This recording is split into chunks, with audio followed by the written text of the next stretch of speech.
I am back with another post. इस post में we will learn and understand what a share is. To understand what a share is, हम सीधा एक example से ही शुरू करते हैं. The basic premise of this example is कि चार दोस्त या चार लोग मिलके एक टी स्टॉल खोलना चाहते हैं, जो कि ज्यादातर MBAs और इंजीनियर्स को करना ही पड़ेगा आफ्टर दिस पैंडेमिक एंड्स, क्योंकि रिसेशन. एनीवे, तो चार लोग मिलके ये टी स्टॉल खोलना चाहते हैं. उन चार लोगों का नाम है Ramesh, Suresh, Mahesh and John. That's right. उनको पहले ही साल में एक फॉरेन इन्वेस्टर भी मिल गया जो पैसा लगाने को रेडी था उनके स्टार्टअप में. What are you doing with your life? So वो लोग साथ में चारों के चारों मिलके एक कैलकुलेशन बिठाते हैं कि उनको चाय का स्टॉल डालने में क्या कॉस्ट लगेगा. जब वो इस कॉस्ट पे आते हैं तो उनका टोटल आता है 1,000 रुपए. 1,000 रुपए में वो कैलकुलेशन बिठाते हैं कि उनकी टी स्टॉल की लारी आ जाएगी, कप्स आ जाएंगे, दूध, चाय, चीनी, चाय पत्ती, व्हाटएवर, सब कुछ उन 1,000 रुपए में आ जाएगा, अलोंग विद द मनी जो उनको किसी कॉप को देना पड़ेगा रास्ते पे लारी लगाने के लिए. तो वो लोग चारों लोग हैं, डिसाइड करते हैं कि 1,000 रुपए टोटल कॉस्ट है, तो हर एक इंसान अपनी जेब से 250 रुपए देगा और वो एक कंपनी चालू करेंगे. वो जो 250 रुपए उन लोगों ने डाले उसे दूसरे वर्ड्स में कैपिटल भी कहते हैं.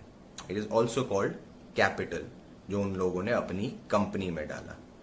Now what this basically means is कि उन चारों के पास एक एक शेयर है उस चाय कंपनी का. उस चाय कंपनी का नाम लेट्स अज्यूम इट इज चकाचक चाय कंपनी. उन चारों के पास एक एक शेयर है उस कंपनी का. उस शेयर का जो वर्थ है दैट इज 25%. यानी वो चारों लोग अपनी कंपनी के 25% मालिक हैं और उन चारों के पास एक एक शेयर है जिसका कॉस्ट जो है वो है 250 रुपए. So each share costs 250 rupees and that is basically the meaning of a share. Share का मतलब होता है एक कंपनी की ओनरशिप, एक कंपनी का हिस्सा.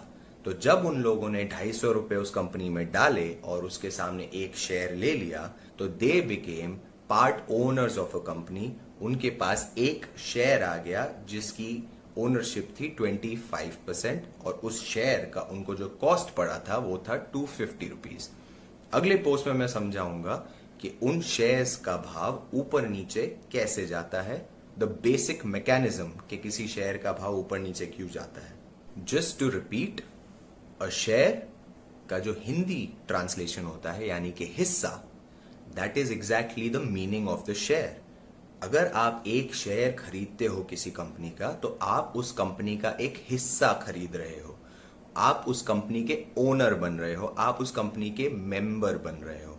That is the basic meaning of a share. अगर आप एक शेयर खरीदते हैं, आप उस कंपनी का ओनरशिप खरीदते हैं, आप जो कॉस्ट देते हैं उस शेयर को खरीदने का वो इस शेयर का प्राइस बन जाता है. इस केस में, हमारी चकाचक चाय कंपनी के केस में, जो कॉस्ट था एक इंसान को वो 250 रुपए पड़ा था और उसके सामने उनको एक शेयर मिला था. तो कंपनी के टोटल शेयर्स जो थे वो थे 4 और एक शेयर का जो कॉस्ट था वो था 250 रुपए. और कुल मिला के उनका कॉस्ट जो पड़ता है 1,000 रुपए, जो हर एक ने 250 दे के बनाया था, उसको कहते हैं शेयर कैपिटल. तो उस कंपनी का टोटल शेयर कैपिटल 1,000 रुपए है.